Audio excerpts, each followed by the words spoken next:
A very good evening. Thank you so much for joining me today. It's 2 minutes after 6 o'clock East Africa time.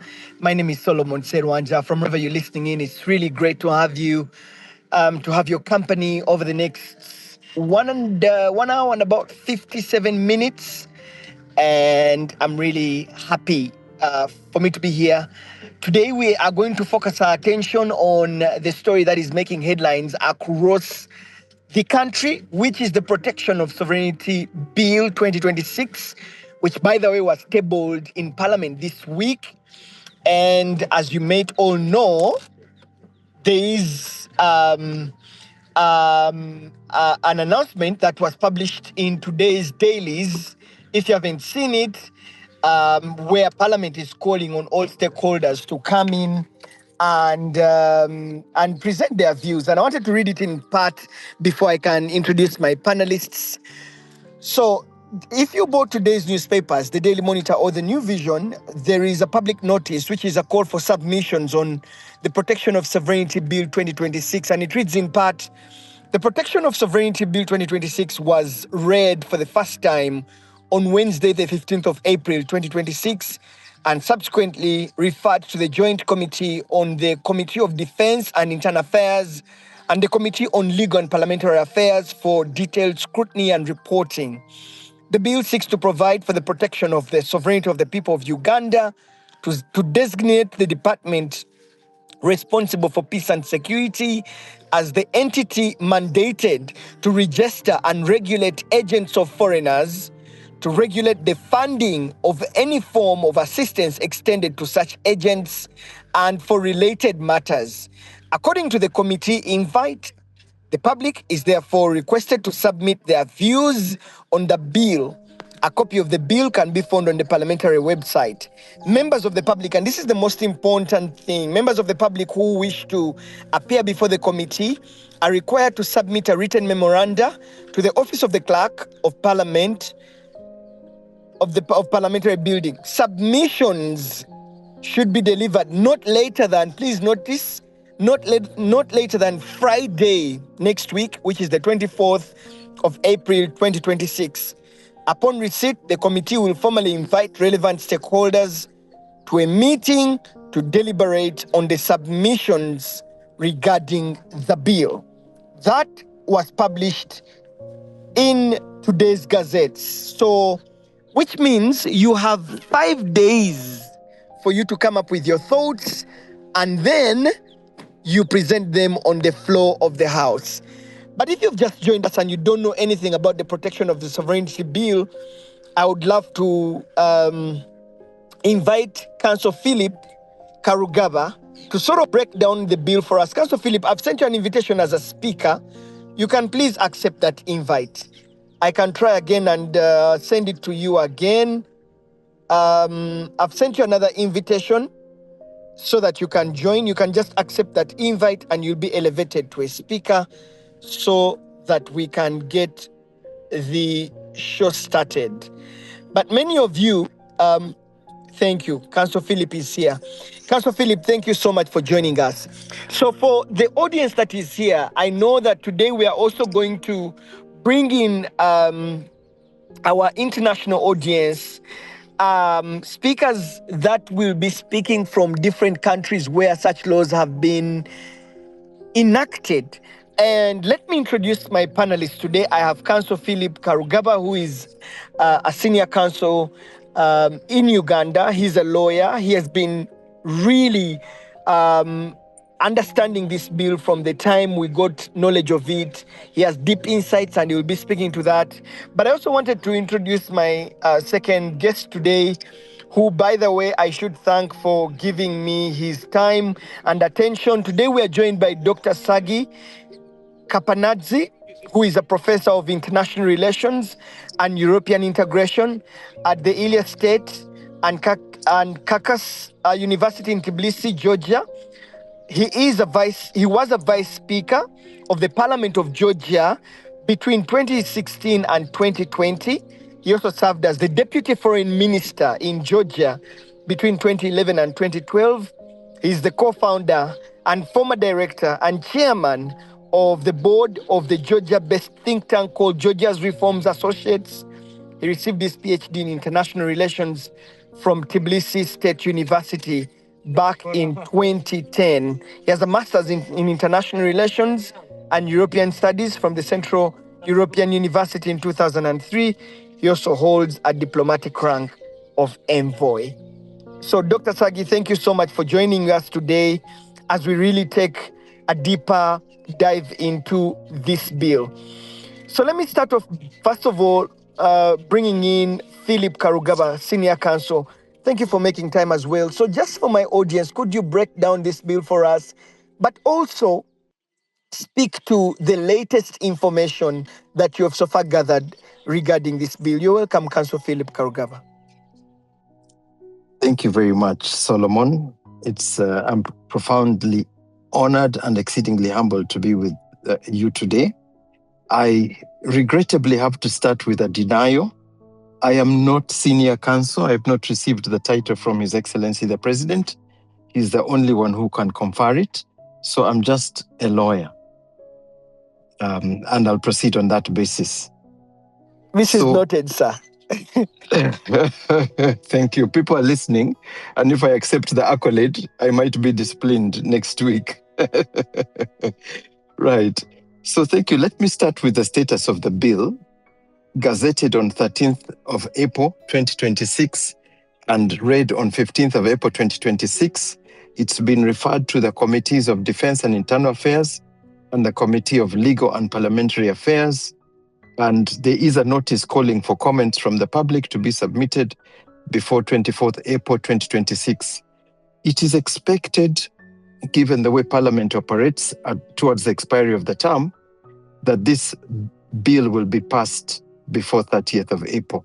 So I encourage members, if you have something to say it now. Right. Back to the overview of the bill. The stated purpose is for the registration, protecting our sovereignty, and the bill provides for registration and regulation of agents of foreigners and to regulate the funding and other assistance provided to such agents. There is a big constitutional point here. Okay, the Constitution places sovereignty in us, the people. Sovereignty belongs to us. It's our power. It's not in the state to give to us.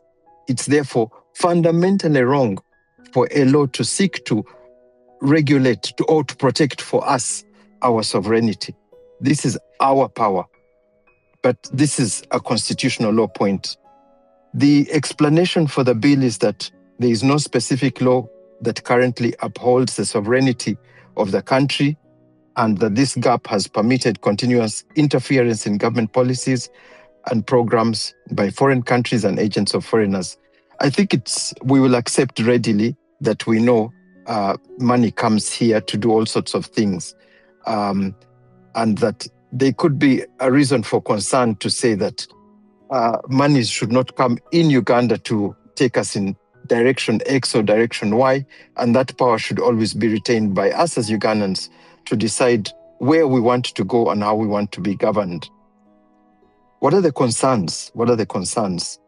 The bill applies to any person who acts as a foreign agent, as an agent of a foreigner, okay? And the definition of agent of a foreigner is so big, it is so broad, it takes all of us. It's any person who acts at the direction or control or supervision of a foreigner, okay? When you hear that, maybe you would think foreign banks, foreign insurance companies, international hotel chains, international hospitals, tour companies, and things like that. But when you look at the definition of foreigner, it also includes Ugandan citizens residing outside Uganda. A Ugandan citizen in Dubai, in the United States, in Canada, and so on, is now a foreigner. And to the extent that you, his brother, sister, mother, son, daughter, acts for your foreign relative, your relative abroad, you can be deemed an agent of a foreigner. Should I say that again? We're hearing you live and clear. Yes, I want to make sure that it sinks in, because let me put the context. Ugandans abroad are remitting to us $2.5 billion per annum as of 2025. That's what the foreign remittance was from Ugandans abroad, 2.5 billion. Ugandans abroad sending Ugandans in Uganda money. Okay. Now, because of that, it can be deemed that you are an agent of a foreigner, because this is a Ugandan abroad who is defined as a foreigner sending you money. Okay. It's very, very important that we get that concept. Now, the requirement would then be that for you to receive money from abroad, you have to declare the source, okay? And you have to be registered as an agent of a foreigner. The registration is done with the Ministry of Internal Affairs. The declaration is also done to the Ministry of Internal Affairs. And incidentally, the bank or the remittance agency that you use to receive that money is prohibited from paying you unless you can show that you are registered and you have approval to receive this foreign money. It doesn't matter if it's $10, $50, or $100 or 100,000. Okay. Now, if the bank, let's say it's a bank, if it defaults, the penalty is up to $1 million. Now, I want you to think of what would happen if there's a constraint on us receiving any part of that $2.5 billion. Remember, it goes to, it's democratic. It's not going to companies only. It's going to people in the village. It's going to urbanites. It's building houses. It's supporting school fees. It's, supporting small businesses. It's building farms. Okay. Let's just say it's going to hurt a great deal. Now, going a little further, the NGOs, of course, they have always been a target. They are still a target under this law. I'm just going to pick out a few more elements. Now, also in clause 13 of the bill, it criminalizes the publication of information or participation in any activity that weakens or damages the economic system or viability of the country. This is any person. And it doesn't matter whether the information is true, false, defensible or not. Now, I want you to think about the budget analysis that the audit firms do routinely, okay? The firms that comment on tax amendments, these days even law firms are doing it, okay? And the projections and say this is good, this is bad. Our friend in the diaspora, Mr. Bonds, Alex Kakande, who projects about the bond yields next week and the week before and so on, okay? And the banks, I think there are two banks in particular that do annual economic forecast events at the beginning of the year, where they talk about performance of the economy in the previous year and what they're looking at in the new year and where they think the UGX will land over a period of 12 months, okay? A statement that weakens or damages the economic system or viability of the country, that is, it could be anything. If I say that the currency is going to depreciate, if I say UGX was going to depreciate, okay, it's going to lose value. Is that weakening the economic system? Okay. If I said the UGX was going to appreciate very strongly and make our exports very expensive, is that weakening the economic, or weakening or damaging the economic system? Okay. So the bill requires registration of an agent of a foreigner.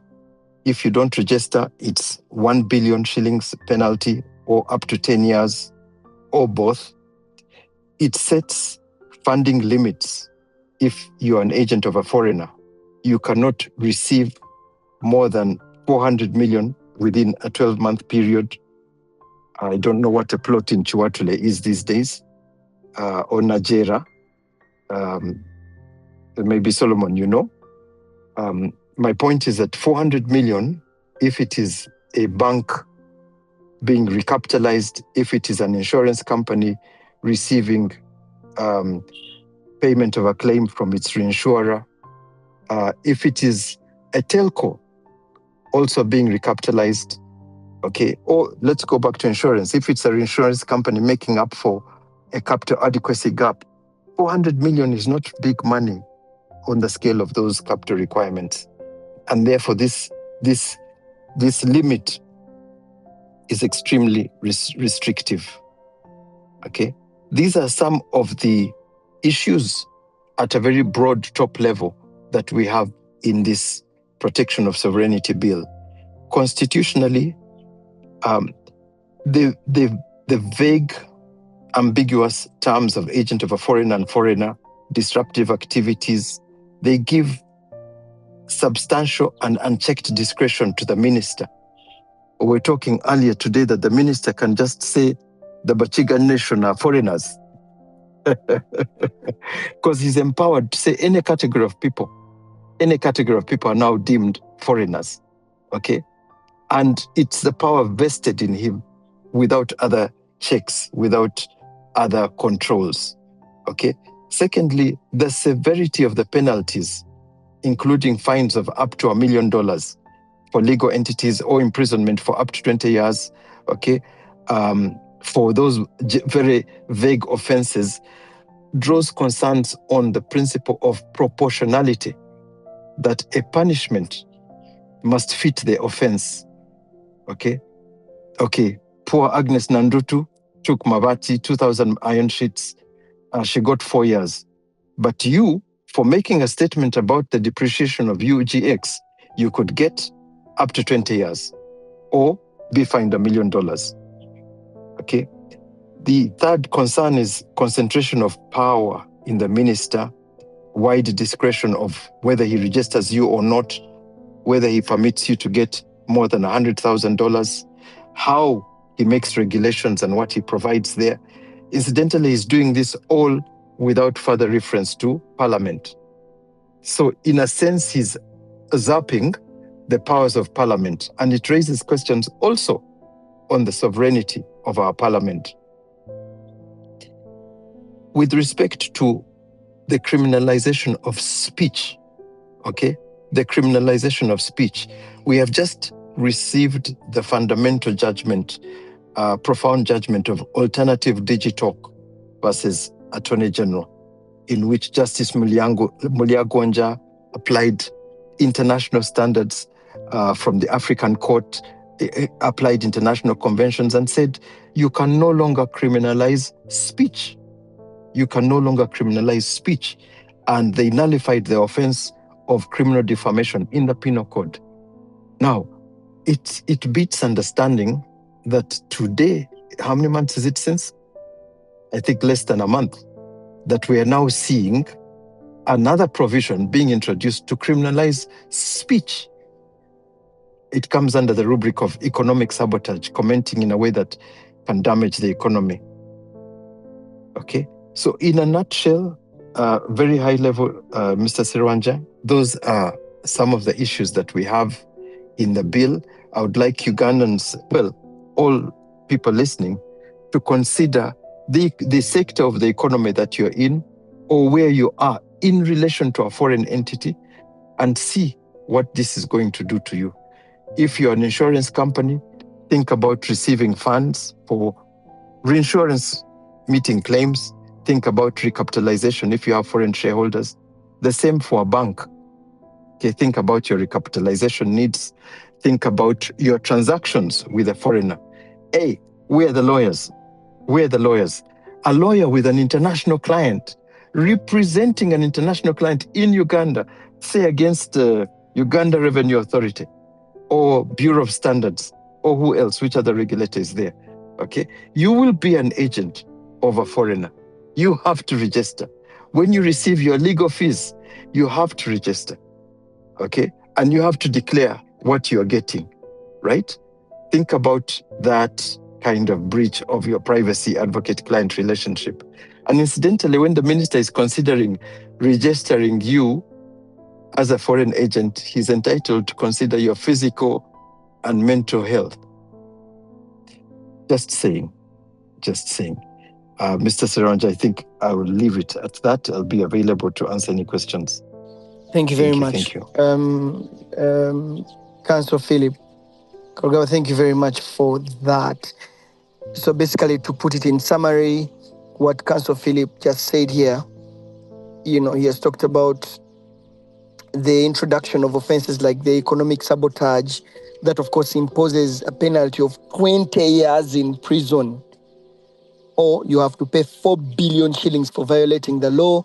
And that economic sabotage is you can stand up and say something that the government may think is harmful to the economy, and you put in.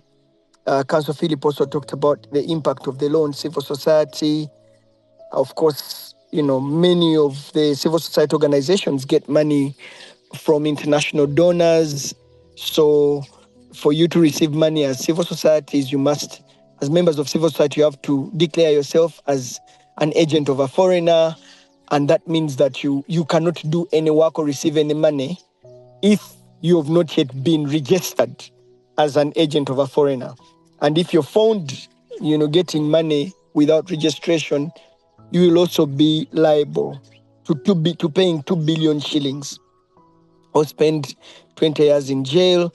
There is also an aspect of the broader definition of a foreign agent, but also Councillor Philip talked about the proposal by the bill to cap the money of foreign funding to 400 million shillings, which is about $100,000. So what this basically means is that you cannot receive more than $100,000 a year if you're getting money from outside. What that means is that for you to get more money, you need clearance from the Ministry of Internal Affairs. That's really interesting. So those are some of the issues that Councillor Philip talked about. But let me just put this in context. There are different countries around the world that have enacted some of these laws. And I thought that, we could get some insights from them. And so, Dr. Sagi, thank you for making time for us. This law is new to us, but not so new to people in Georgia.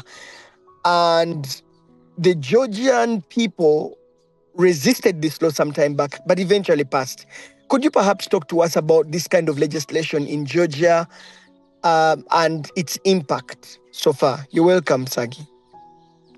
Thank you very much for inviting me to speak about this law. Yes, actually, the law which is being passed in Uganda, it has a different name, but I think the essence is the same. And so, before I get into the Georgian thing, if you want to zoom out and look at the different laws of the similar nature which exist in different parts of the world, one can easily identify sort of two families of such laws. There's one family of such laws, which is based on the US legislation back during the Second World War, when they passed the FARA law, the Foreign Agent Registration Act. And the logic and the rationale behind that law was to actually fight the foreign influence coming in from the Nazi Party and the other malign actors from outside. And then you have also similar laws in the European Union, but in all of the cases where you have the laws on transparency, what is usually the subject matter of the law is the actual activity of a organization within a country that is actually lobbying the interests of a foreign actor. And so in those laws, it is not the organizations which are either labeled as the foreign agents or demonized one way or another, but it is the activity that the law looks at. So it can be any organization that is, for instance, receiving the money to lobby a foreign power. And that legislation usually asks for such an organization to register so that there is a transparency of actions and it is traceable where the money or where the actual political lobbying demand comes from. So I would call those laws the legitimate laws. Also because in all those countries where such laws exist, I'm talking about the Western countries, Western Hemisphere, you usually have a very strong independent judiciary. So it is pretty impossible to misuse that law for the political purposes against any actor who falls under the law. So basically, so that's one family of the laws where the accent and the concept is about transparency of funding, and where what the government wants to look at are the specific activities aimed at lobbying the foreign interests. Now, then, in addition to that, and by the way, these laws have been there in the Western countries for a few decades, and they've been used very seldom. And I think there is a good explanation for that, which is that usually if somebody is acting against the state interests, either through spying or sabotage or any sort of clandestine activity, those activities are punishable anyways by other laws. So there's not really a necessity to have a law which tries to identify and uncover foreign agents, because that is usually covered in the criminal legislations of all the countries.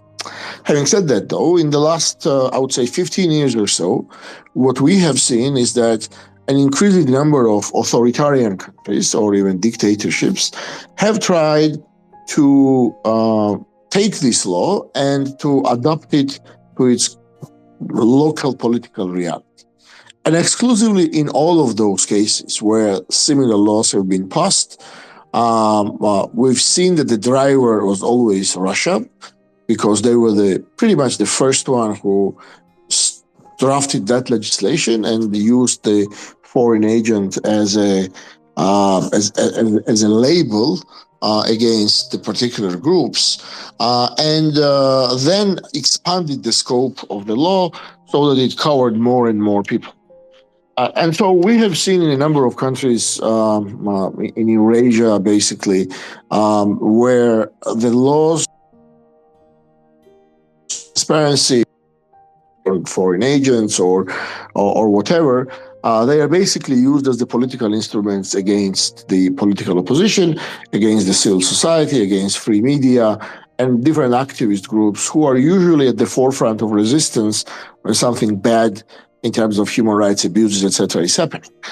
And I think, and Georgia falls unfortunately under that category, because the law which has been passed in our case. By the way, when I talk about the law in Georgia's case, it is not just one law.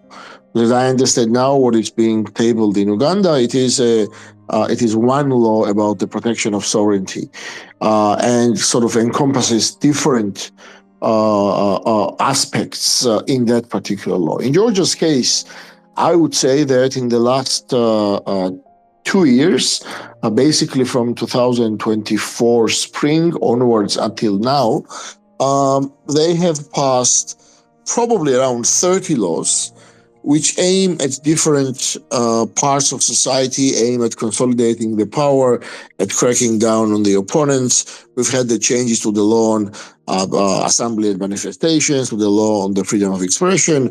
And so this has been sort of the across-the-board attempt from the Georgian Dream, who is the ruling party in Georgia right now, to centralize power and to crack down on the political dissent. But when it comes directly to the legislation on foreign agents, in Georgia's case, that is scattered among 3 different laws.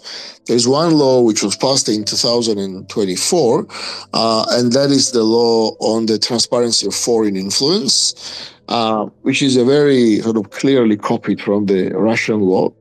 Then, in addition to that, last year, the Georgian regime passed the law, which they call the Foreign Agent Registration Act law, which is basically copy-paste of American law. So that's the second component. The third one is the changes to the law on the grants. And so in Georgia's case, if you want to look at the foreign agent or protection of sovereignty legislation, whatever you want to call it, you would have different laws. It's scattered throughout different laws, which also makes it very hard to, even if you try hard to actually abide by these laws, it's so unpredictable and so much scattered in different legislative initiatives. So I think the big question that we all need to be asking, what is the reason why those laws are being passed? Because by the end of the day, in the authoritarian countries where you have the dictatorial regimes or the regimes who want to become dictatorial, in most of the cases, those regimes, they actually have enough instruments to squash the political opposition or the free media or the non-governmental sector. I mean, they don't really need the new laws for that. But nonetheless, they still pass those laws. And I think there are two reasons why that is happening. And I can also draw Georgia's example here. And then I'll move into the actual directly what the law provides for in our case. So the two reasons which I think are there that explain why these kind of legislations are being drafted are the following. The first one is that the government that passes these laws wants to neutralize the opponents with an additional instrument, which is easier to apply, which basically introduce the concept of criminalization for such activities, which are at the forefront of any democratic society. And so with that law, it just becomes easier. They get the sort of a short leash or a big stick, which they can use really flexibly to go basically against anyone that they want to attack. So that's one reason. I think the second reason is that in most of the cases where these laws have been passed, the term and the concept of foreign agent is a very degrading concept. It's a derogatory word where even if the law is not applied fully, and even if nobody is arrested or convicted or tried under this law, just simply the idea that you might be called an agent of a foreign power, in other words, a spy basically, it sort of destroys the reputation of those who are labeled with that.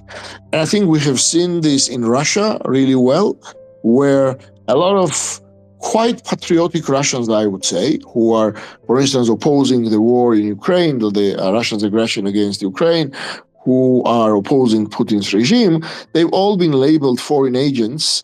And basically the creme de la creme of the society is now, wearing that label of the foreign agent. It's something similar, and maybe this is an awkward comparison for which I apologize, but it's something very similar to what the Nazi Germany did with regard to the minorities, including the Jews, where they would, put the yellow star on the clothes, and so everybody would know that this is the person who is like a second-rate citizen.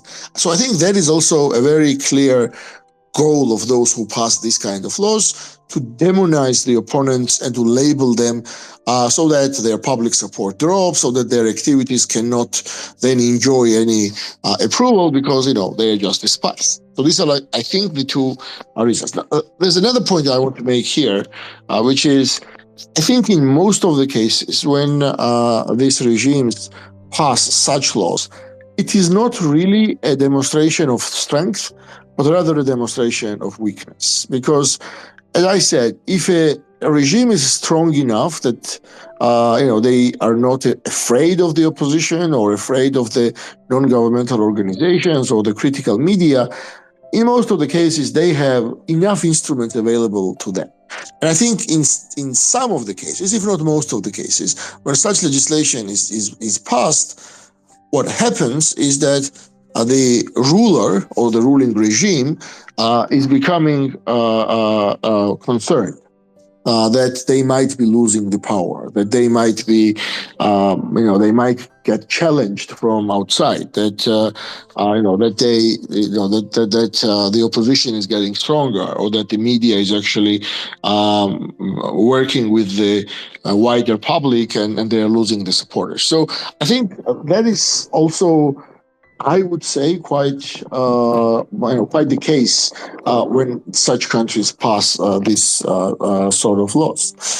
Another point, I think, which is also important to keep in mind, is that usually when those laws are initiated, from my experience and also from Georgia's experience, not just Georgia's, by the way, including the other countries as well who've passed it, whether in Central Asia, in Russia, or in the wider neighborhood.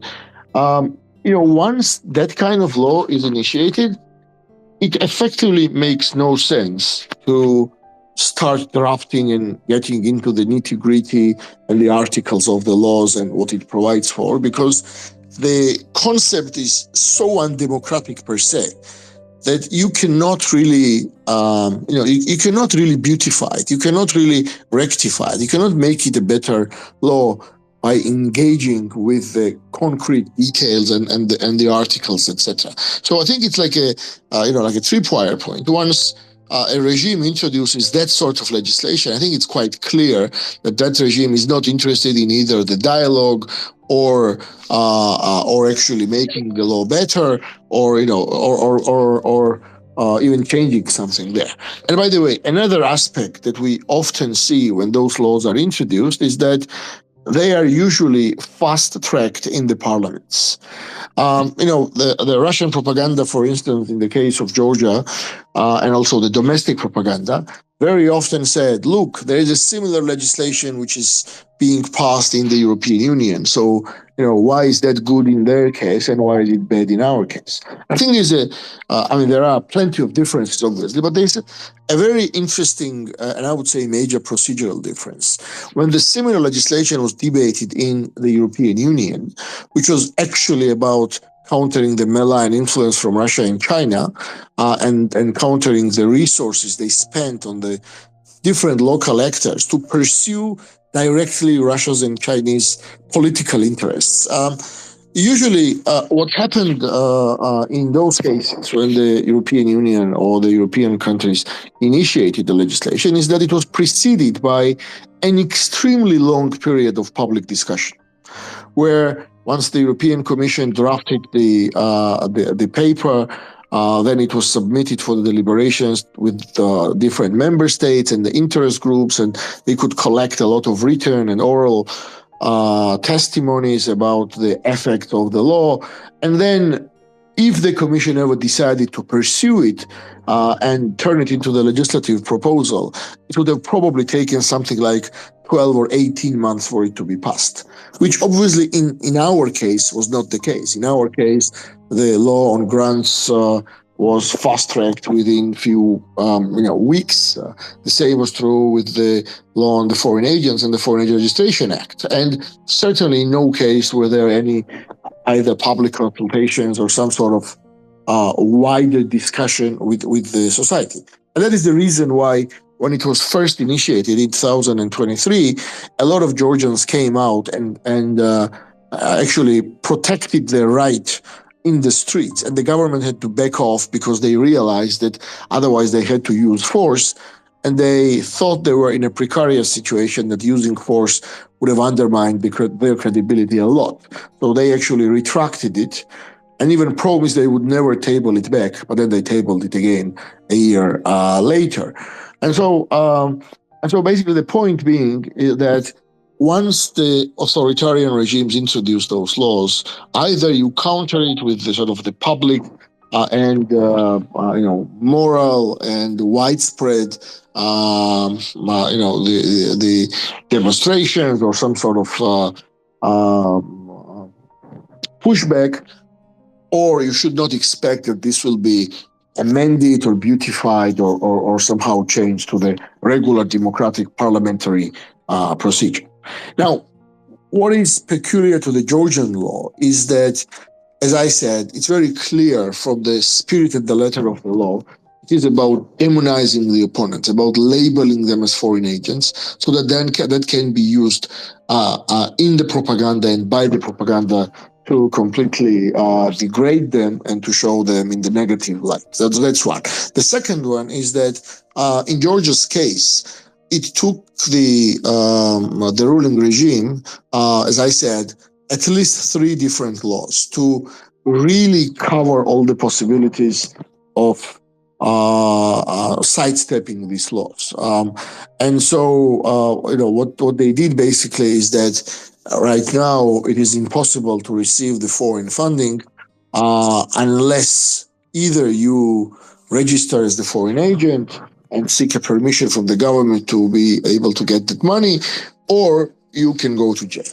Now, in our case, jail time is not 20 years, as it was mentioned this is in the case of Uganda, but it is up to 6 years. And then, depending what else they add to it, it could even go up to 9 years if, for instance, they say that there are some financial irregularities or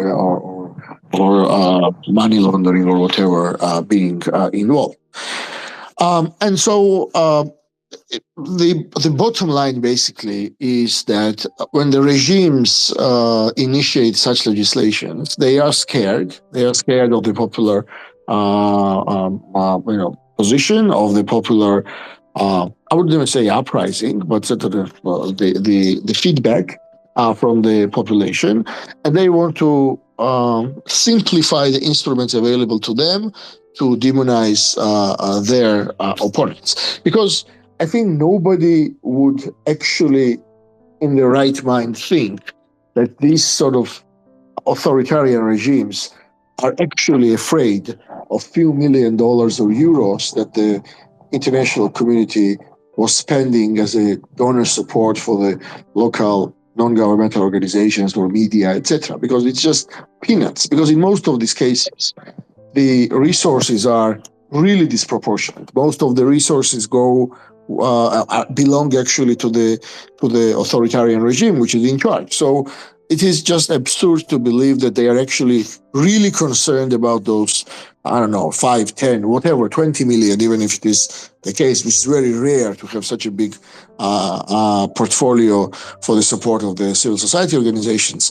And so they just do it to simplify their job of control and of centralizing the power on the one hand, and on the other hand, they just demonize the political opponent peer-wise, because it's actually very easy to demonize somebody if you call the person a spy, and especially if that person, by the law, is also considered to be a spy. So I would end here, but I would be glad to answer any questions if you have any. All right, Dr. Sagi, thank you. I'll bring you back, but let me bring in Philip here. Phil, imagine having to register yourself as a foreign agent because you are going to be transacting on behalf of the bank or an entity. What will that? I mean, Dr. Sagi called it. He basically called a spy or something. And therefore, other laws can even catch you. I mean, if you declare yourself to be a foreign agent or an agent of a foreigner, you're likened to a spy. He has mentioned about that. I wanted you to come in and weigh in on Dr. Sagi's context and analysis, but most importantly, I wanted to get your attention on the number of days that have been given to the public to respond. Don't you have a feeling that this is rushed? I mean, the public, they just launched the bill on the parliamentary website. The public has only about 7 days or 8 days to come and respond. Before you know it, the committee will bring it back for second reading. And fast forward, like you had mentioned, by end of April, this bill is passed. What do you see? You're welcome, Phil. Thank you very much, Solomon. And my thanks and gratitude to Dr. Sagai for his explanation of the context from other countries, the manner in which these bills are introduced, why they are introduced, how they are intended to work, and how they can be defeated. I really appreciate that context, with the one exception that for Uganda, protesting on the streets is a very hazardous activity. But we get the context that they must be a citizen voice speaking up. The citizens must speak up. Thank you very much. And as to the label of being an agent of a foreigner, I think in the early 86, 87, there used to be a term called chipingamizi. Chipingamizi was, I think, more than being an unpatriotic Ugandan, but it was the equivalent of, I think, being an enemy agent. So I get the context of that label. And I think, Solomon, you have done your own study on why these terms are used. Disenfranchising you, you're a citizen, but suddenly you are labeled a foreigner. Your relatives are now labeled agents of a foreigner. They put you in they other you. You're no longer part of us. You are others. And that makes somebody extremely vulnerable to attacks, to criticism, to violence, and so on. So I really appreciate Dr. Sage's full perspective from other countries. Now, you've asked about the days to respond. The Rules of Procedure of Parliament 2025 provide that at this stage, the committee stage of the bill, the committee must deal with the bill within 45 days. Within 45 days.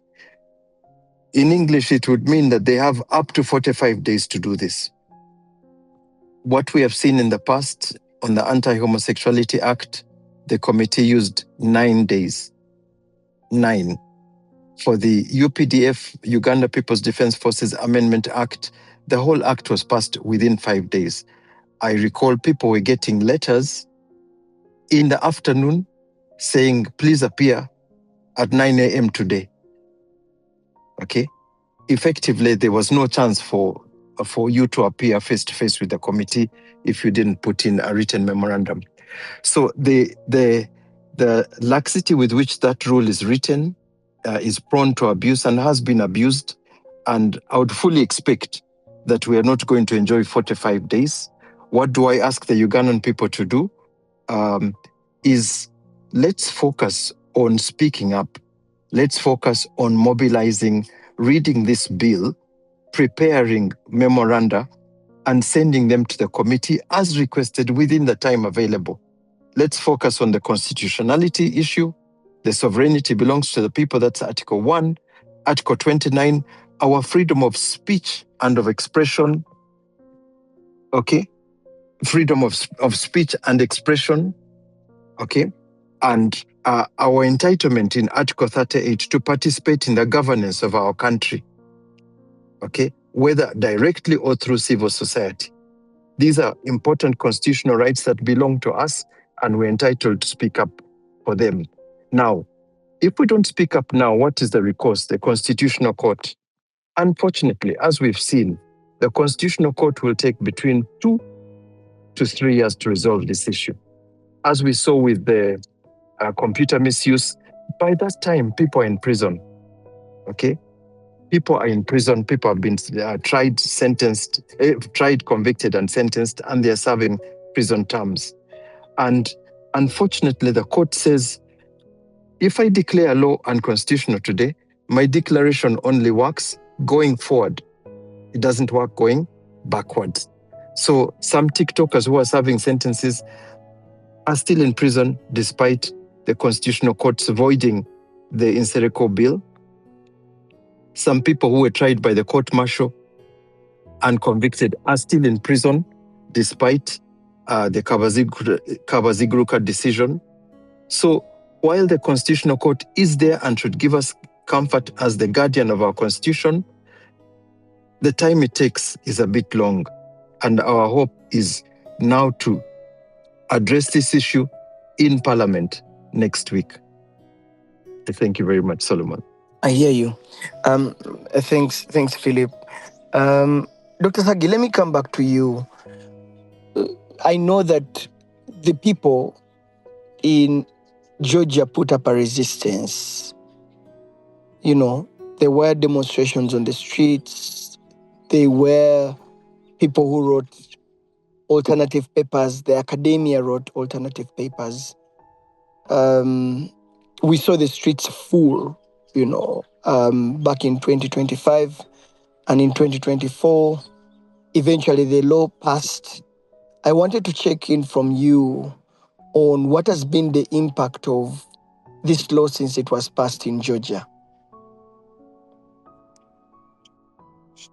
Well, so the number of laws that have been, the number of undemocratic laws that have been passed, it's up to 30 already in the last 20 years, in the last 2 years, sorry. Actually, most of them come in the last year and a half. And so the impact has been quite severe. So I would say there's a threefold impact. Impact number one is that most of the civil society organizations are currently either not working or continue working under the radar and are severely under-resourced, and the finances for the regular sort of civil society activities, starting from the legal aid and continuing with some journalistic, investigative journalism activities, or reporting on the state of the human rights, etc. This is now severely understaffed and severely underfunded, and therefore that obviously has the influence on the actual work. So this is the number one. As part of this number one impact, I would also say that a lot of people are working under severe stress, and that obviously means that a lot of people are unable to, to be as effective as they used to be in the non-governmental sector or in media. So that's one. The second is that a lot of people had to either leave the country or ended up in jail. So not per se because of the foreign agents law, because in Georgia's case, foreign agents law, as I said, is part of this wider package of the laws. And we have seen people arrested for demonstrating, for standing on the sidewalk, not even in the streets. We have seen people fined very heavily for being actively protesting against all these laws. And a lot of them have ended up in jail, including the political leaders. I think Georgia now has a unique situation, which might not be unique for many countries in the world, but for Georgia, it is the unique situation when literally there is not a single political party whose leader is either not in jail or has not been in jail or is not facing a prosecution at this point. In many cases, the parties have the leaders which are all three. Some of them are in jail, some of them have just been released, and some of them, or even including those first two categories, they also have the pending cases against them. So this would be the second sort of profound impact. The third one, obviously, is the what I call sort of a cold shower effect, where the donor organizations who have been extremely supportive of the Georgian democracy and a lot of organizations internally have started to self-censor their activities. The ideal scenario for the government when they are pushing these laws is not necessarily to go ahead and just arrest hundreds of people, but the ideal scenario is that if the criticism stops, either because of the lack of money or because of the people leaving or because they just people are just afraid and are censoring themselves and are not as active as they used to be. So you have these three effects in Georgia's case. Now, Georgia is in a strange situation because in 2023, we were given the candidate status for the membership of the European Union, which is a big thing for Georgia, which has always aspired to join the European community. It's even part of our constitution, is Article 78, which provides for the state bodies to do everything in their power to ensure Georgia's European and Euro-Atlantic integration. So we have that status, but because of these laws which have been passed, that status remains on the paper. As the European Union just recently said, the exact wording was that Georgia is a candidate country in name only, because of all these laws that have been passed. So in Georgia's case, these laws and the protest against these laws is a part of a wider protest against the detour that the government made on the path towards the European integration. Because in November 2024, what the government did is that they came out in a public press conference and said they're basically suspending their talks with the European Union for the next 4 years. And until 2028, they will not stick to negotiate with the EU the accession of Georgia. And that is the sort of the pivotal moment which stirred a huge anti-government demonstrations. These demonstrations were, I would say, 2, 3, 4 times bigger than the demonstrations against the first foreign agents law, which the government had to take back. So in Georgia, this is not just about the foreign agents law, but it's about the wider family of the anti-European and anti-liberal, non-democratic legislative bills, which have been, and once again, they have all been fast-tracked and passed without any public consultations, or even without, for instance, having a regulatory impact assessment or having a serious, even internal deliberation. What can this lead to? So this is the reason why we're in this sort of a strange situation, because, when Russia passes this law, it is clear that Russia is on that sort of authoritarian trend for many years now. And so it is not surprising in a way. In Georgia, the reason why it really angered a lot of people was that it came pretty much after the government was given, or the Georgia was given, or the Georgian people were given the candidate status by the European Union.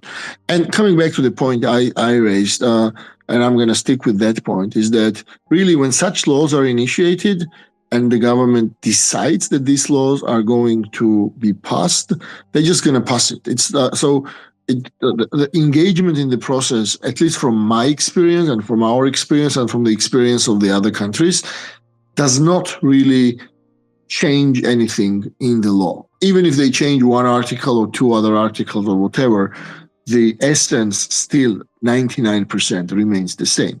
I think we only have 2 cases where from the external pressure and internal pressure, the laws have been passed, but they have not really been efficient. And that is the similar anti-NGO law in Hungary, and if I'm not mistaken, also in Slovakia, but I don't know the Slovak case that well. But in Hungary, they've passed the law, but because Hungary is the part of the European Union, because you have European Court of Justice, because you have European Union institutions and the leverages they have against Hungary, they have not really been able to utilize this law to the full extent against the political opposition and against the various actors who were opposing the Orban government, who, by the way, just lost the elections, last weekend.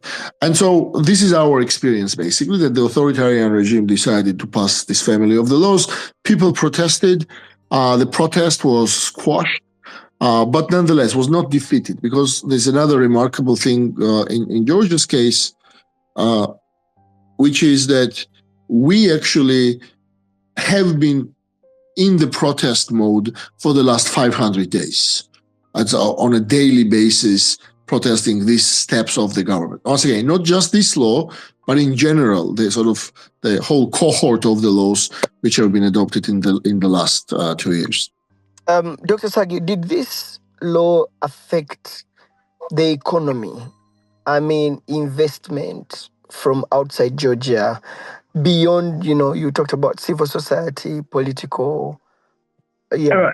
It's actually a very good question. So, if you want to look at the economic or sort of macro financial influence, there's one thing that this law has certainly caused, which is that the European Union and the Western donor organizations have suspended budgetary and the other money that was going to Georgia. And I think, and I might be wrong here, but I mean, it is probably up to something like 700 million to 1 billion that Georgia has actually lost in terms of what they were supposed to get as a part of the credits, loans, or the budgetary support from the European Union and the Western financial institutions. So that's one. The other thing is that obviously when you have that kind of legislative decision making, which is really heavily draws on the Russian legislation, this is not the most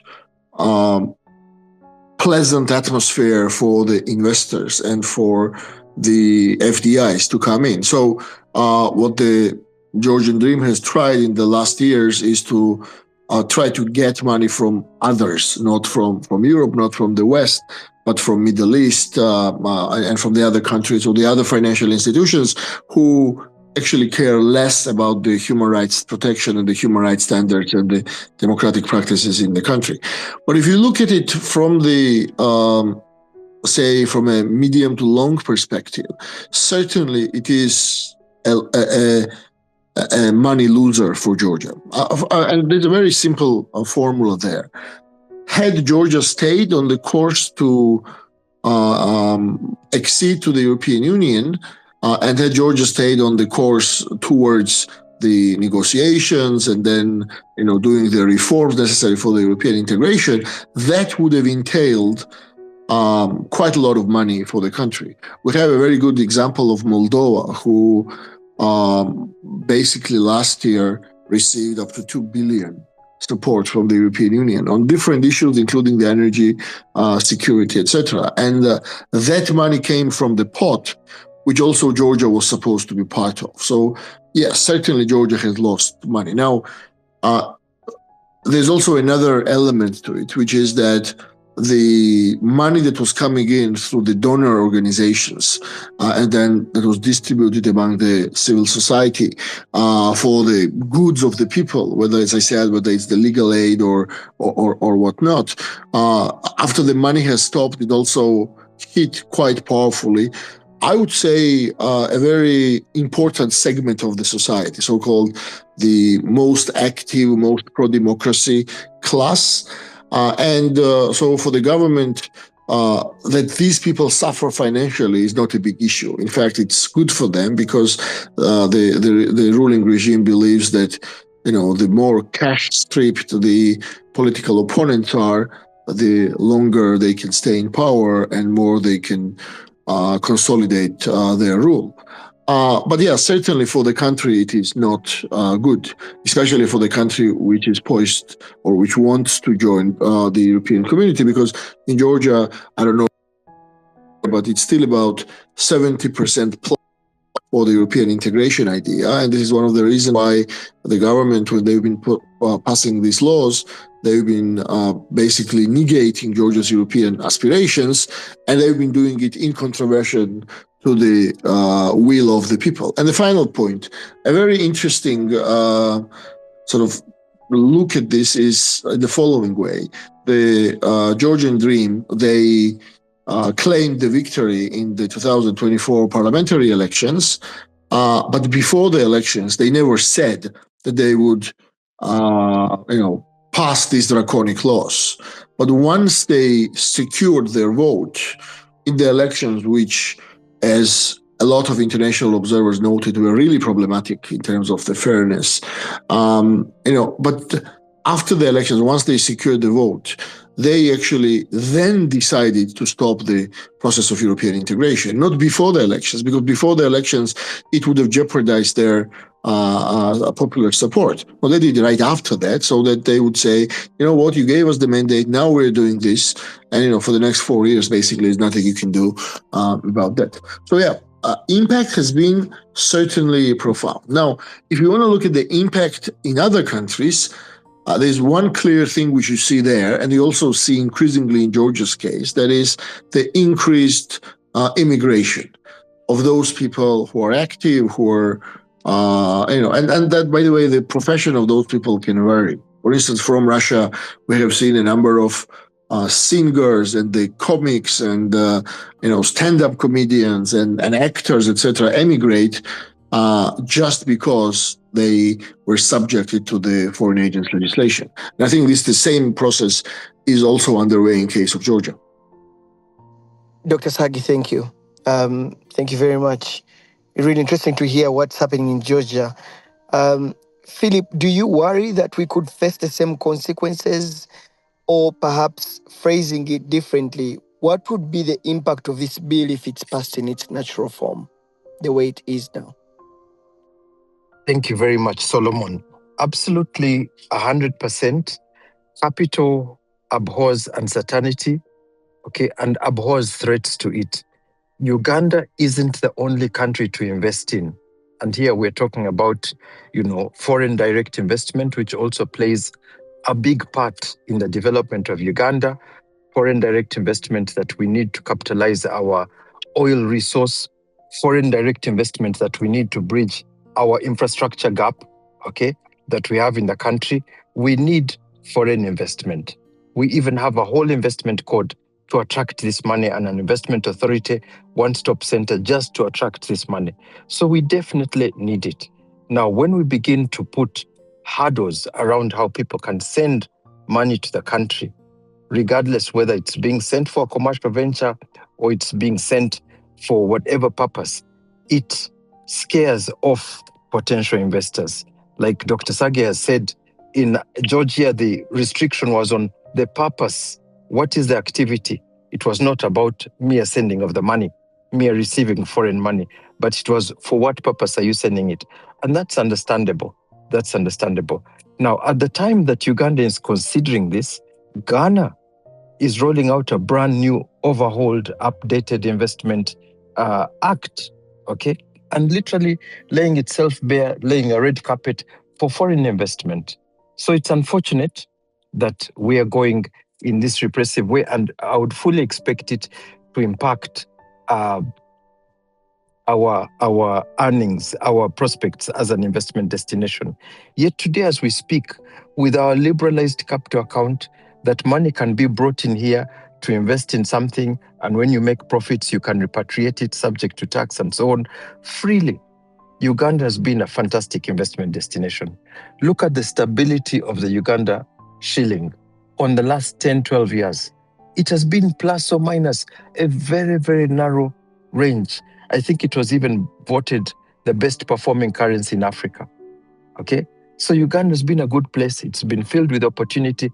It's been filled with strong governance on the economy. I think the catchword from the Bank of Uganda is macroeconomic stability or price stability.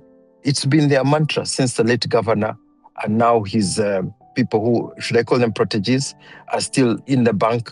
That has been their strong belief. They have done a very good job. So this bill coming as it does now is unfortunate. Now, I want to pick up on a point about Dr. Sage mentioned about emigration, where citizens apprehensive of being labeled foreign agents begin to leave the country and go abroad. I have seen a very strong memorandum from the National Culture Forum, okay, literally screaming that we've just passed the Copyright Amendment Act, which opens the door for Ugandan musicians to post their music on international platforms and be paid for it. Okay? And it's a very impressive document. Okay, the music is, they can sell their music, put it out there, and therefore earn. Now that money has to come into Uganda. And the numbers they're projecting, I can understand why the musicians are driving big cars. Okay, now, if we pass this bill, people like those musicians will be agents of foreigners, of those platforms that they're receiving money from. They will have to register, they will have to explain why they're getting this money. I don't think that this is the intention of the bill. I think that a net has been cast too wide, okay? Too wide, and has caught much more than was intended to be caught. I think everybody appreciates that, yes, control over our country is necessary.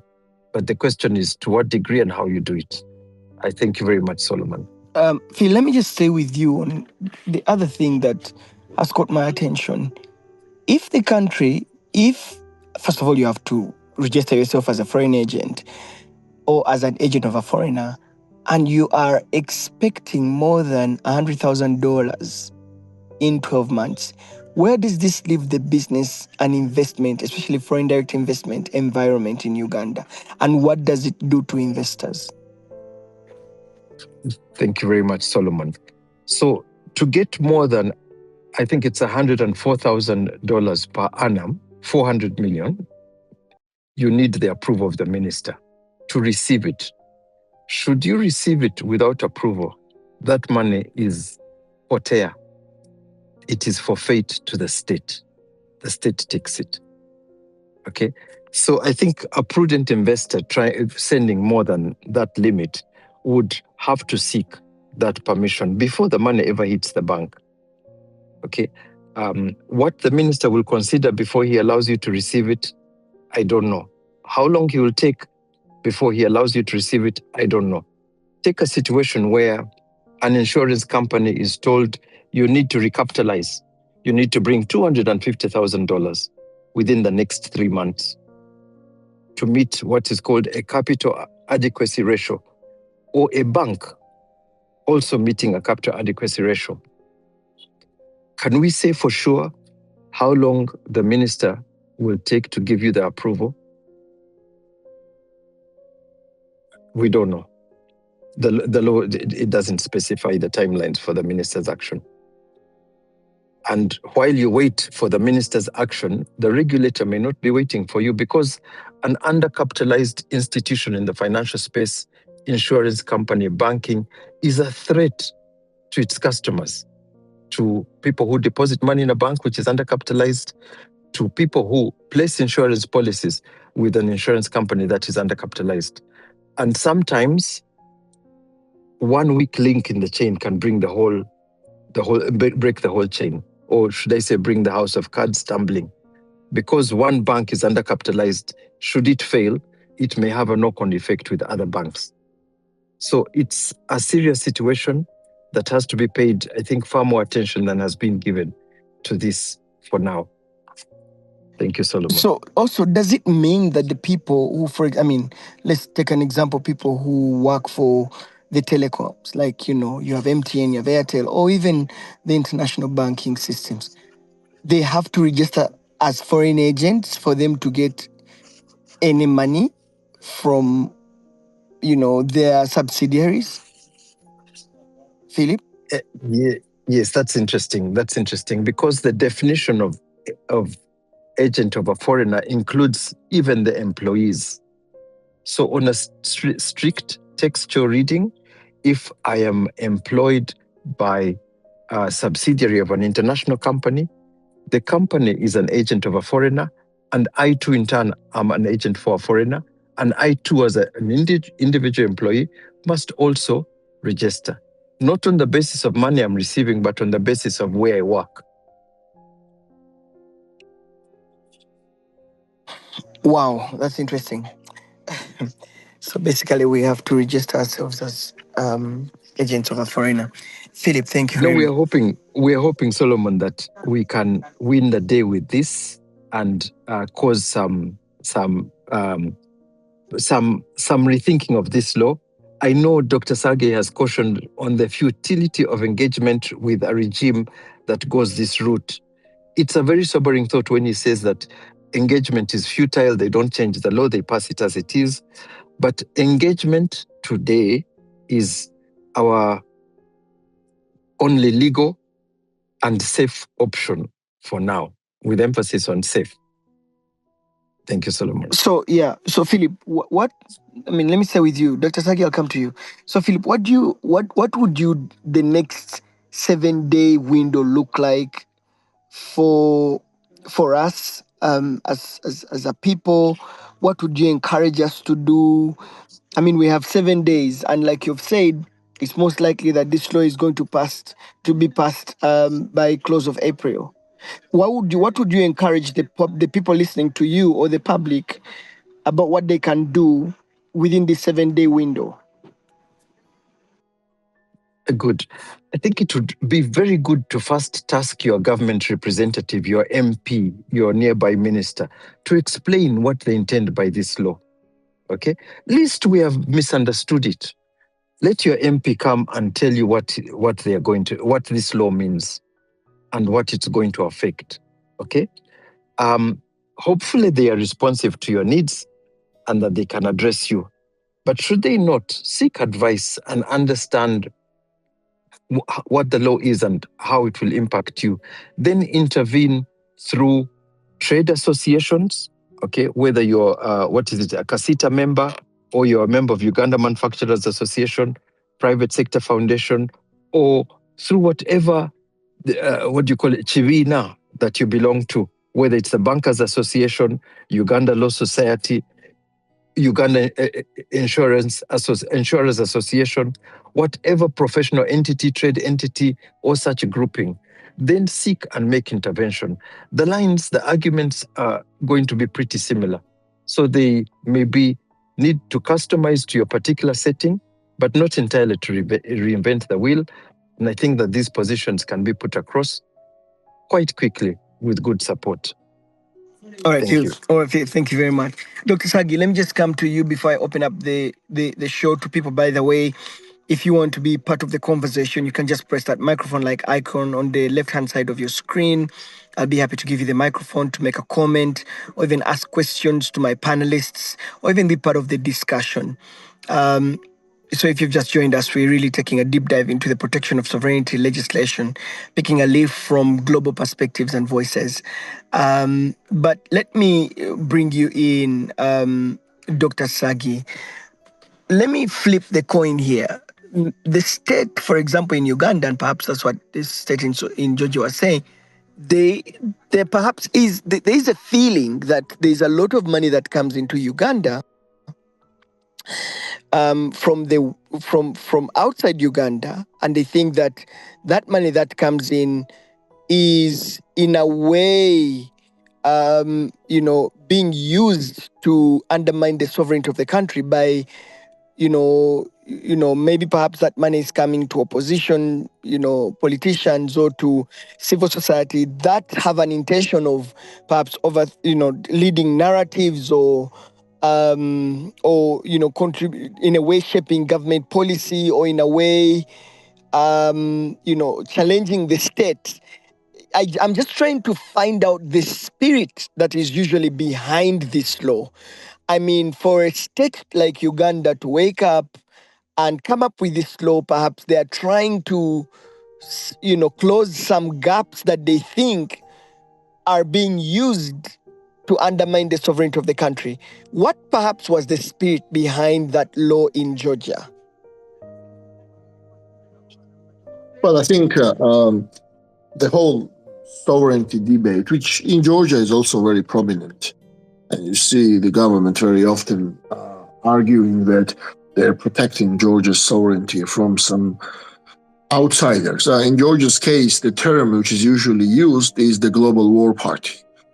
The government is safeguarding Georgia from the influence of the global war party, or they also call it the deep state. But these terms make no sense. There is no global war party and there is no deep state, which is trying to pull Georgia into the war. So usually this is just a propaganda narrative, a conspirational narrative, because they can't really pinpoint who these global war party participants are or who are in this deep state, and therefore they need to have this meta narrative, this bigger sort of scarecrow to scare people and tell them either you stay with us or there will be a war. So in reality, the protection of sovereignty is just a pretext. It's really not about the sovereignty at all. Secondly, if the political opposition is financed by the foreign money, I am sure, I don't know about Uganda's political system and the laws, but in Georgia, for instance, that is prohibited anyways. There's no need for an additional law, an additional labeling of people as foreign agents. If a party gets financed from outside, that is already a violation of a concrete law. If somebody is engaged against the interests of the state in Georgia, or somebody is selling information or giving information to the hostile power, that is already punishable by the criminal code. There is no need for the foreign agent legislation. So that's why foreign agents legislation is really a very redundant bill. It doesn't. There's no real necessity for that bill. Now, I'm going to go back to one of the points I raised earlier, which is that there's a distinction between the real sort of foreign agent legislations in the Western countries and these newly authoritarian laws. If you take the United States, for instance, in the United States, you can be a non-governmental organization that is receiving foreign money, but you don't have to register as the foreign agent as long as you are not serving the interests of a foreign power. So the key test is whether the concrete activity that somebody is undertaking is actually guided, is actually supervised by the foreign power. Only financing should never and never is a test in a democratic society. Because in Georgia's case also, the interpretation of the law which has been passed is precisely that just the mere fact of getting money from outside tantamounts basically to you qualifying as the foreign agent. And that is just against the principle of transparency, against the principle of necessity, against the principle of being prescribed by the law, and it is not proportional. So in any normal legal system, these kind of laws will be easily struck down by the court. And so that's what these authoritarian regimes are usually doing. They just use this law because they already control the courts, they already control the prosecution, they already control the interior ministry, and they just create some sort of double-edged sword. One, to demonize and to label, that's one edge of the sword, and the other one is a very easily implementable bill which can get people in prison a lot easier than having to prove that somebody is really serving a foreign power and is really acting in the interest of the foreign power. I think this is a very good point which a colleague raised about whose is the sovereignty. And as I understand, it's pretty much in most of the countries' cases, the sovereignty belongs to the people. And that is always enshrined in the article, first article or the second or whatever, in the beginning of the Constitution, that it is the sovereignty of the people that sort of governs the state. And if you take it as a basic principle, this means that for every national of a country, how that country is governed, how that country is better off, what is the state of democracy, or what is the state of the media, or how that person individually can contribute. This is in a way even an obligation, if not an obligation, certainly a responsibility of any normal active citizen, right? And so if that citizen is arguing for the better protection of the human rights, or the protection of the minorities, or the protection of, social rights, and at the same time is raising funds to have that activity in a more efficient way, that is under no circumstances serving the foreign interest. Because you are actually serving your own interest of, promoting your country's democracy in your country and promoting human rights in your own country. And if there is a possible donor or a possible foreign entity who is ready to help you with that, that is the most undemocratic thing to do, is to prevent and to forbid that kind of financing. And this is unfortunately what is happening in these new generations of the laws. And a final point, which I'm going to repeat this because I said it already once, I think it's a very clear test. You need to look at what is the state of judiciary in those cases, in those countries where they are passing these draconic anti-NGO and anti-foreign influence laws. You would be surprised to find, I'm joking obviously, that in most of these cases, courts are subjected to the political control of the ruling regimes. And that's because in no democratic society can you pass this law and have independent court which is going to uphold this law. There's no chance. It is just violating so many things at so many levels that not a single filter of the court will be possible. And it was mentioned here that, like you had a discussion previously about who does it apply to. Does it apply to the investor, to people who work in the banks, and blah, blah, blah, all that. There's another peculiarity of these laws, which is that they are deliberately drafted in a way that these laws cast a very wide net over the whole society. And the reason why they do it is because then when they start applying the law, they can start applying it selectively. So, by the end of the day, probably they are not going to go after every person who receives the money from his or her brother who works in France and sends money as a remittance. Probably they're not going to go against those people. Probably they're not going to arrest every single person who works for the international company, in Uganda or in Georgia or anywhere. But what they have done is that they have created an instrument that if they need to go after you tomorrow, they're going to use this law and go after you. So this is the thing. This is the law which really casts the widest possible net over everyone. And then the application.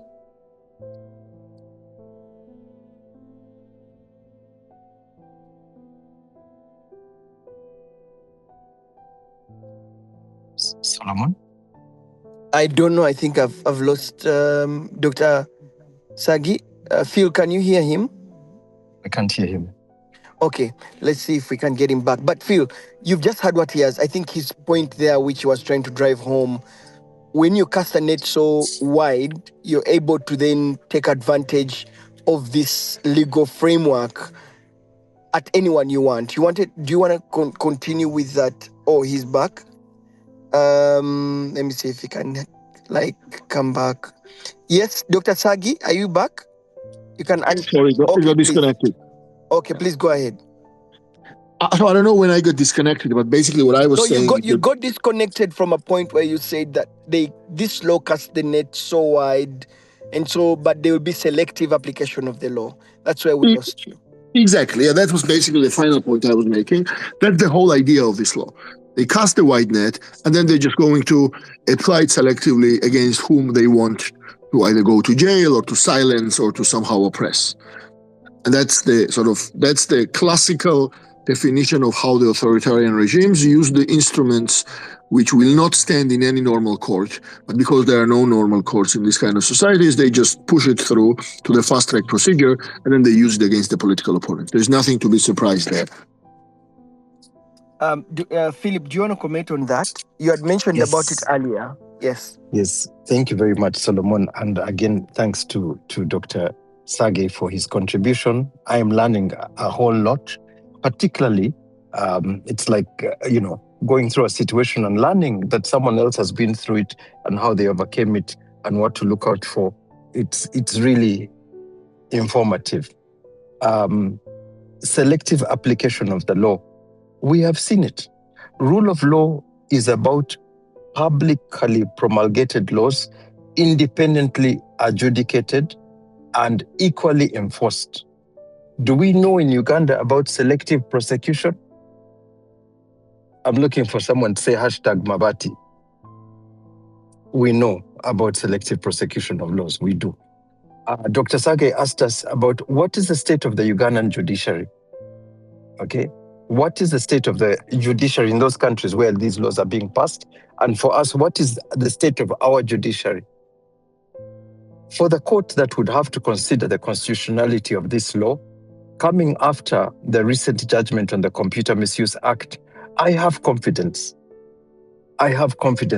They ruled very well and with courage to nullify the offense of criminal defamation. Yes, they took a shortcut on the Computer Misuse Act, Amendment Act itself, but I was happy with the result overall.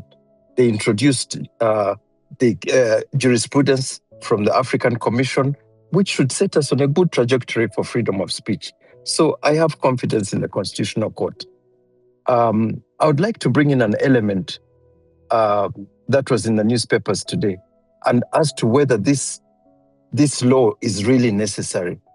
There's a story in the newspaper, I don't remember which one, about a URA officer who discovered $10.2 million concealed in some goods which were being brought into the country.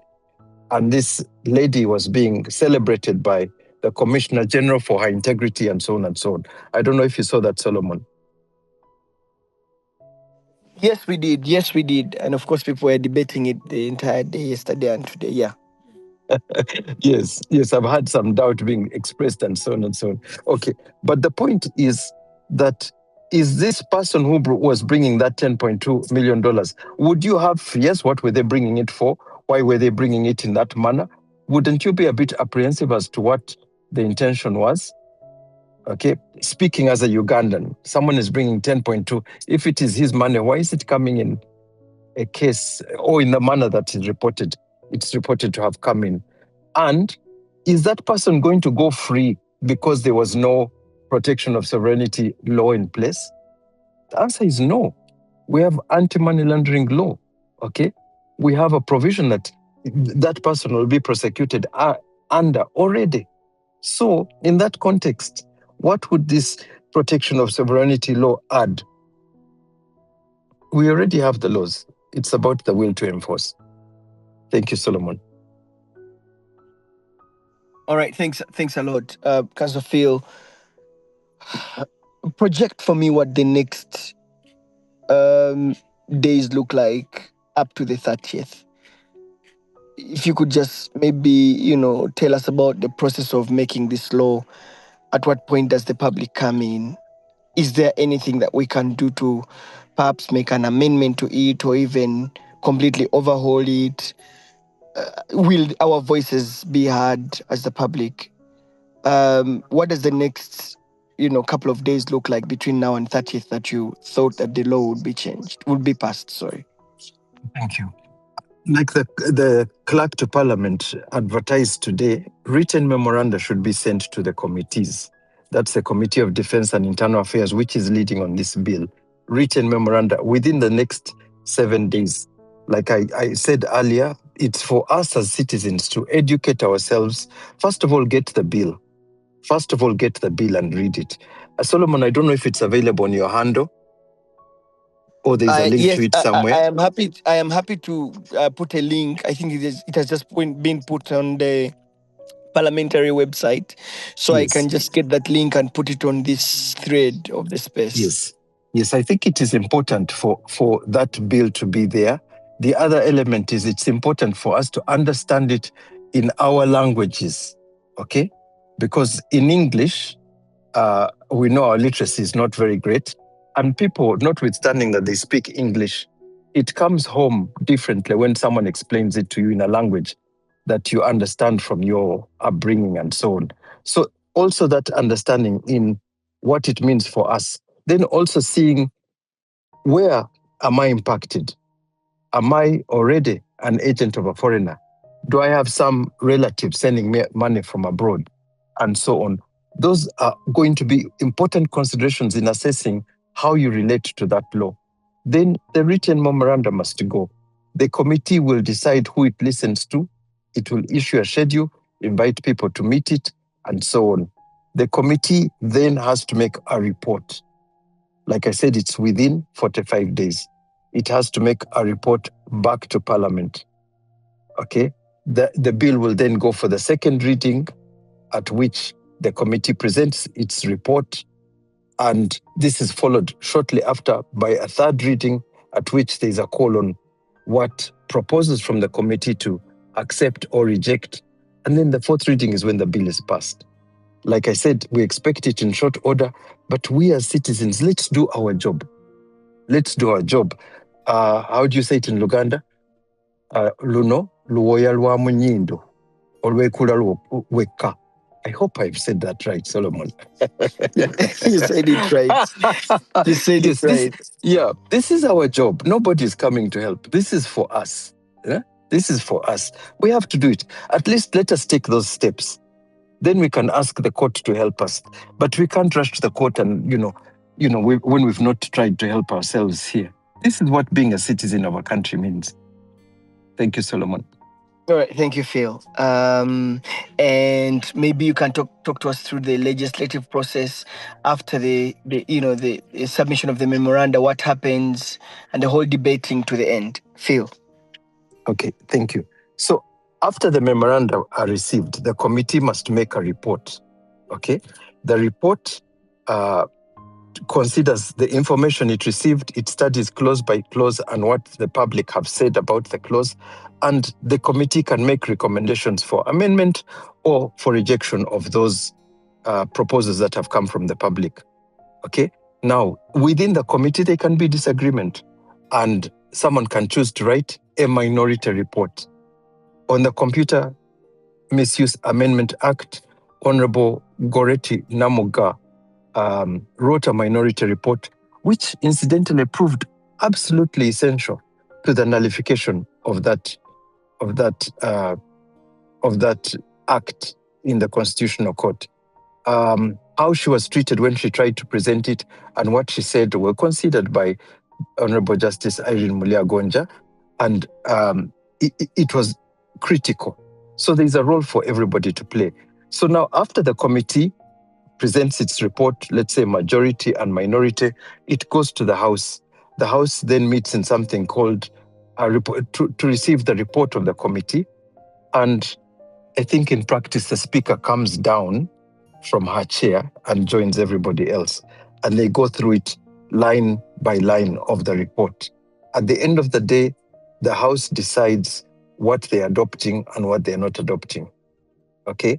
And the bill is then considered amended in that respect. Okay? They then vote on the bill. And as we've seen now critically, the Speaker must then ask if there's a quorum in the House. If there's a quorum, 1/3 of the members, okay, there must be a quorum in the House. That is the reason why the Insereko Act was nullified. There was no quorum. Okay, so once a quorum is established, then they can go to vote. And it must be clear who voted in which direction, for or against.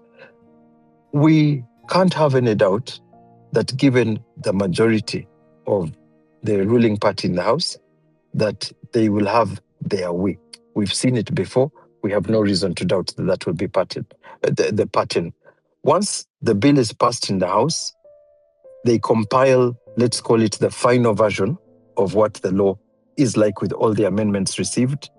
And then it goes through the Attorney General's chambers, first Parliamentary Council, I think some kind of proofing, and then it goes to the President for assent. This law is going to take immediate effect on the President signing it and it being published. Some laws say they will come into force on a date to be announced, but this is immediate, which is the other reasons for alarm, that if this law were assented to on some day in, let's say, May, that the next day, whatever it is that you've been doing, the money you've been receiving, the money you've been collecting from the bank, from your brother in Canada and so on, it might become an illegal activity. Debating a government policy like we are doing will be an illegal activity. I think you'll have to reduce your shows. Mr. Siranjan, maybe we discuss Arsenal. but Solomon, even discussing Arsenal may be promoting foreign policy. Someone may validly ask, why don't you discuss Villa versus who are the other guys who they were fighting the other day? Vipers. Express, Vipers. Yes. Why are you promoting? Yes, why are you promoting English Premier League? Yes. So we'll have to re-examine the whole way we do business as it relates to foreign capital and foreigners. Thank you, Solomon. Thank you, Councillor Philip Karugaba. If you've just joined us, we're just discussing the protection of sovereignty legislation, picking a leaf from global voices and perspectives in countries where these laws have been passed and what it means for democracy, freedom of speech, and economic and the economy, so to speak. If you have something to say, if you want to be part of the conversation, press that microphone-like icon on the left-hand side of your screen. I'll be happy to give you the microphone so that you can ask a question or even make a comment as we continue. A number of you have posted on the link, and I just wanted to read out some of your posts, and I think I'll start with Karule Martin, who has said, and I think Dr. Sagi and Council Philip, you can note these questions. questions. Maybe you can speak to them. Caroline Marvin is asking, how may this bill affect freedom of speech, association, and expression? He also goes on to ask, how will this bill affect the relationship between Uganda and foreign governments or donors? And that's Caroline Martin there. Aaron here, Aaron goes and says, does the bill therefore counter the freedom of political expression if it aims to clamp on opposition political parties finding people abroad to work with, and yet government too gets international donations and money from the same people they describe as foreigners? That's a good question. The state gets money from donors, so what will speak to that?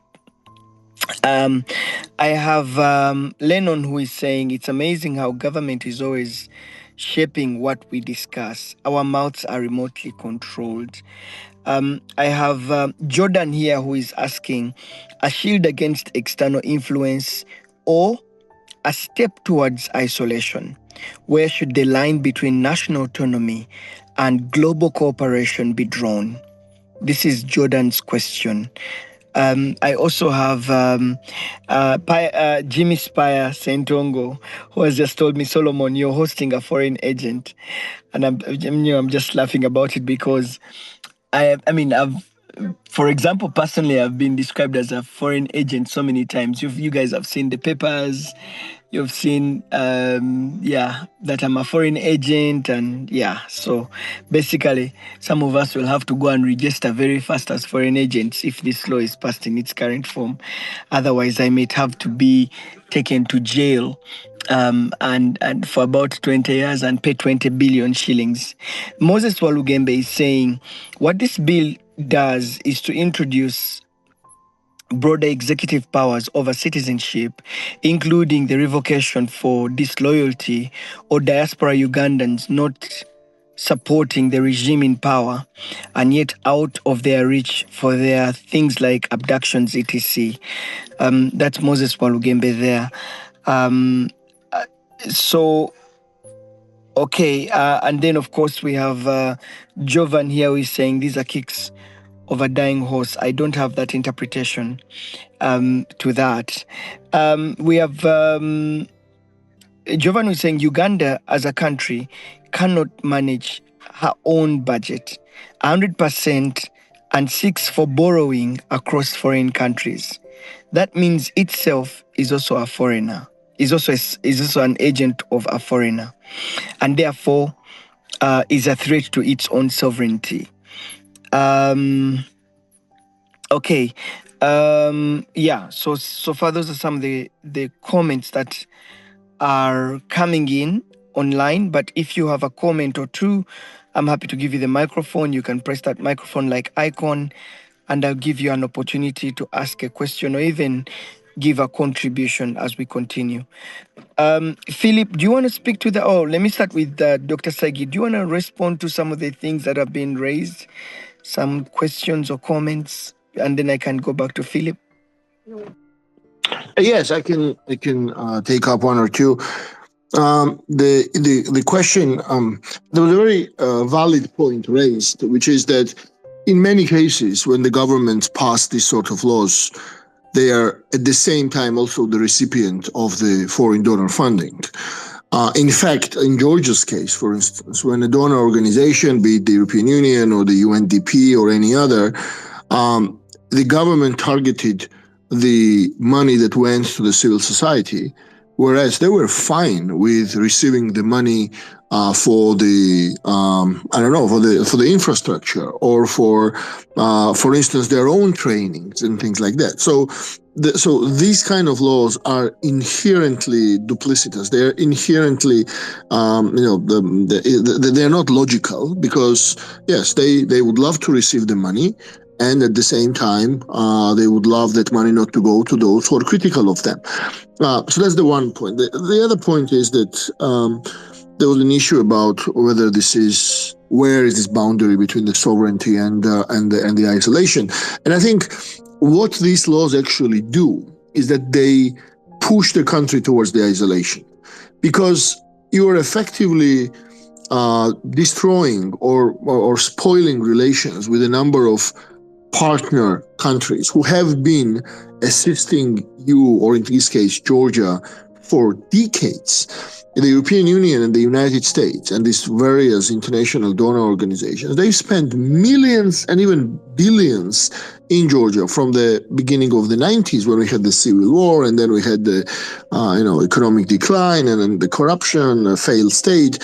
And so they've actually been instrumental in making Georgia survive, stand up on both feet, and then be what it is now. And now when you're saying that, we treat you as an enemy, basically, you are messing up the relations with these countries. So it's one thing when Russia does that, because the current regime in Russia does not really care about those relations. But it's another thing when it's a small state who needs the partners for their security, for their prosperity, when they do that. And this is, I would call it, completely irrational. It is completely against the national interests to have such a policy. And that was the final point about how this bill affects the freedom of speech, association, and expression. At least in Georgia, it has had a profound effect.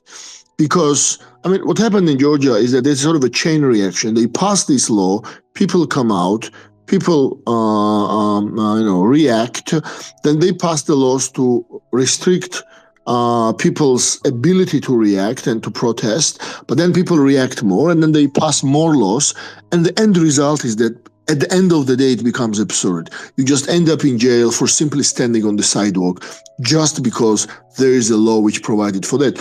They passed the law which, if you are walking on the sidewalk with a mask on your face, and you might be sick and wearing this mask because of that. I'm talking about the medical mask, the medical. Then you might end up in jail. So once you start adopting such a these crazy undemocratic laws, there is no stopping. Then it becomes absurd. And so this discussion which you've been having here about, who does this apply to? It is going to apply to this or that person or this or that category. This is already an absurd discussion, honestly. So this means that the law is being passed where there is zero clarity about who is going to be affected by this law. And this is really against the fundamental principles of democracy. And we've had exactly the same discussions in Georgia, and that's why I feel what you feel. Thank you, Solomon. Thank you, Dr. Sagi. Philip, do you want to come in and speak to any of the issues that have been raised? Yes, Solomon, thank you very much. Let me address Marvin on whether this law will curb our freedom of speech and of expression under Article 29. Absolutely. Absolutely. While these are not absolute rights, okay, they are not non-derogable rights. In other words, the state can limit our right to freedom of speech and of expression. The same constitution requires that the limits on our freedom of speech and expression must be demonstrably justifiable in a free and democratic society. This is the famous test of Honorable Justice Mulenga, rest in peace, in the case of Onyango Obo, Charles Onyango Obo. That's the limitation he put, okay? And in Onyango Obo, they were striking down the offense of, I think it was false news at the time. Now, so while freedom of speech is not non-derogable, the only limits you can put on it must be justifiable in any democracy. Now, this bill is going to stop us from commenting on the economy. It's going to stop us from criticizing government policies. For instance, PDM. You can't suggest how PDM can be improved. You can't critique UPE, okay? You can't talk about the way public officials will conduct themselves, things like conflict of interest. You can't go after issues in the judiciary that we are seeing every day because you're being critical of the government, okay? So there'll be a curb on that. You can't also generate your own view on public policy. For instance, I know that some associations, trade associations and so on, make suggestions on on improving government policy, okay, that will be an illegal activity once this bill is passed into law. If I may also pick up on the point of citizenship, declaring a non-resident Ugandan a foreigner, that is patently wrong and unconstitutional, because I am a citizen by virtue of the Constitution, say by virtue of birth. You can't discriminate against me by reason of where I live. Okay, so these are some of the issues that are coming out in the bill. Let's not forget the point about sovereignty belonging to the people having the right to participate in their own governance under Article 1 and under Article 38. Thank you, Solomon. All right, thank you very much, Councillor Philip. We have about 7 minutes to close the space. I'm just going to give an opportunity to Principal D, and then I come back to my panelists to give me their closing remarks. Principal D, you have a minute. You're welcome. Yes, thank you, Mr. Solomon. Can you hear me? Yes, we can. Okay, thank you. I'll be very fast. I must say that reading this bill, you'll find that the only thing that talks about protection of the sovereignty and actually protects it is the title. The rest of the things do not protect sovereignty of Uganda. Then secondly, we should also pose a question: who is in position to discuss the sovereignty of this country? Because if the Constitution empowers the citizens, because I heard Attorney General talking that the Constitution gives us the power to choose how we are to be governed, and we did that during elections. So, according to his explanation in that video I saw circulating, we no longer have any say the moment we voted. But I still pose that question because I think Mr. Philip is a lawyer. Who has that authority to discuss our sovereignty or to define or redefine it? Should it be the parliament, executive, or other government institutions? Because according to the law, they are just instruments through which our powers are discussed. Shouldn't this be done by a referendum instead of parliament through their regular procedures? Then I want to go to the second point. I have just a minute. As someone said, as Ugandans, let us do our part. They have given us the opportunity to send in the messages, send in the opinions, the complaints. Please, as we are complaining, as we are talking in the groups, in the space here, let us be sending these things. They have given us a short period of time. Let us send to those who have influence, to their villagers, kindly explain to them that their children who are studying abroad soon are going to be declared foreigners. Then finally, Mr. Solomon, they did not define for us foreign interest and Ugandan interest. And I don't know who is in position to define Uganda's interest, given that the power for our sovereignty belongs to us. I want to know who has the power to define for us our interest. Because this bill doesn't define our interest, and it also doesn't define foreign interest. It is not limited to political, social, or other day-to-day activities. Then our economy is 60 to 65% foreign owned. Like someone said, Uganda is just hosting a foreign economy, meaning majority of the working Ugandans are employed in one way or the other by foreigners. A Ugandan working in an Indian shop in town there is soon going to be a foreign agent. He's going to be soon a foreign agent. So let us do our part. Let us complain. For those who are planning protests, this is the right time, by the way, because very soon we are not going to be Ugandans. Thank you, Mr. Solomon. Thank you, Principal D. Just for purposes of record, I do not encourage protests right now because, there are consultations going on, there are legal processes that we have to go through to challenge some of the clauses in the bill. So protests, I just wanted to make it clear. But I just wanted to go to some of the views and questions that just came in on the thread, perhaps before the panelists come in. I have Rutaremwa, who says, if I visit Uganda and simply talk about governance issues, support a local cause, or even invest in a family project, could I or the people I interact with be accused of economic sabotage or unauthorized political activity, even though I am still a Ugandan citizen? There's Peace Joseph, who says, for I am not very happy to foreign donors, especially those who give government money, but are just keeping quiet without objecting to this bill. Yeah, I think that is your piece, Joseph. That's your comment. And I think the last one is coming in from Debraza, who says there's just a general fear of people in the diaspora and foreign support for opposition. Well, those are some of the comments that you have raised on the space.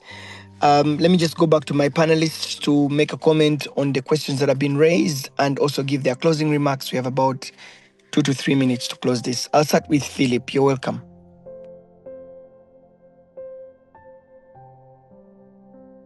Thank you, Solomon. Thank you, Solomon. The time is limited. I'm going to be brief. I think there was someone called Peace who said there's disappointment in foreign governments and donors and keeping silent.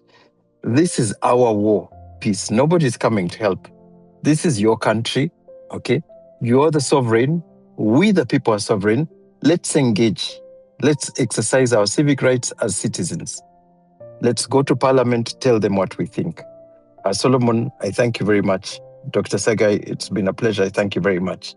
I thank all the listeners. Thank you, thank you. All right, thank you, Philip. Dr. Segi, you're welcome.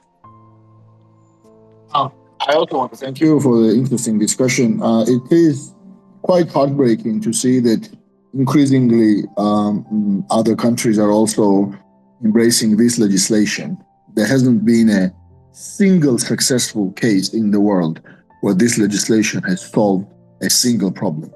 Nowhere. You cannot name a country where this law has been effective.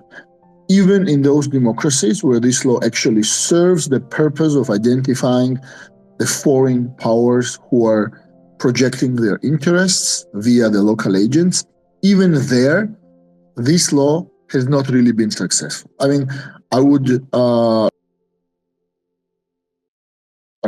even though this law exists from 1939 or 1940, it has been very selectively applied, or rather very seldomly applied, not selectively applied.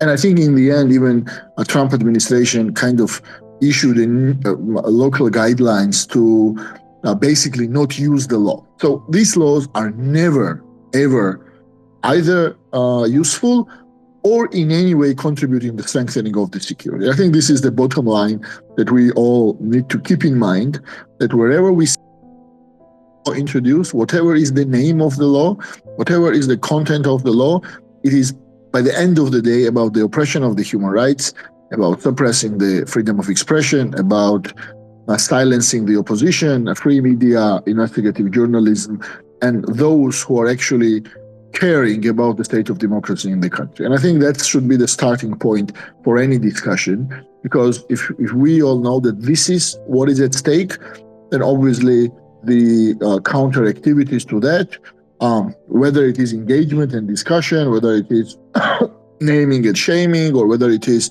protesting or whatever it is, to understand that this is at stake.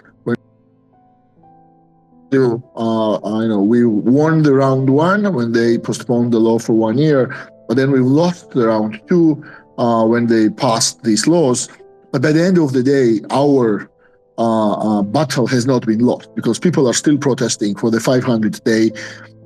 People are still not abiding by these laws, and they are putting the government in the situation when they have to either become really draconic and really start arresting people for crazy stuff, or to not implement the law.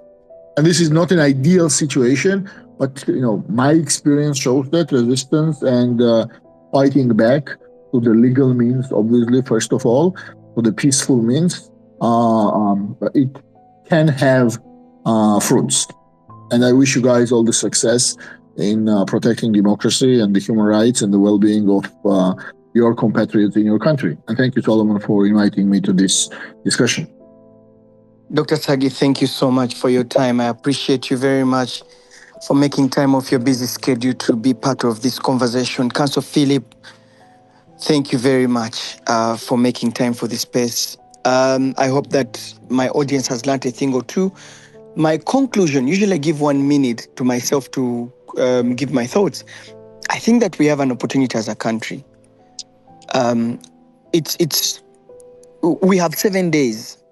If you look at the press statement that was released in today's newspapers, the clerk to parliament is asking all of us who have our thoughts and views to apply and submit a memoranda and give our thoughts. So I think the first thing is, Council Philip, you might need to, I don't know how, but you the lawyers and the people here may have their views, but consolidating them into the different memoranda in a very nice way.